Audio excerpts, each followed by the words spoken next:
আসসালামু আলাইকুম ওয়া রাহমাতুল্লাহি ওয়া বারাকাতুহু। ভাই সবাই কেমন আছেন? আলহামদুলিল্লাহ আমিও ভালো আছি। দেখেন আজকে আমার কোম্পানির থেকে রমাদান উপলক্ষে দিন সর্বপ্রথমে ঈদ দিছে আমরা রমজান মাসে বানাই নিয়ে খাওয়া দাওয়া করে আমরা ঈদ করি।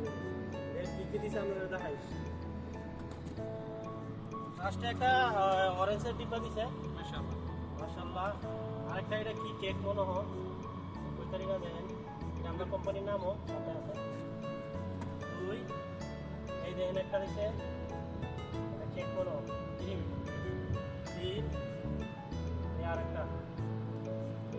চার কেক কেক। পাঁচ দেন আরেকটা এটা কিটা জানি নাকি কর্নফ্লাওয়ার এটা আটা মনে হয়। ছয় এই একটা সাত। আমার ভিডিওটা যদি আপনারা দেখে থাকেন ভিডিওটা ভালো লাগলে লাইক কমেন্ট শেয়ার করবেন। ঠিক আছে, বাই বাই। আমাদের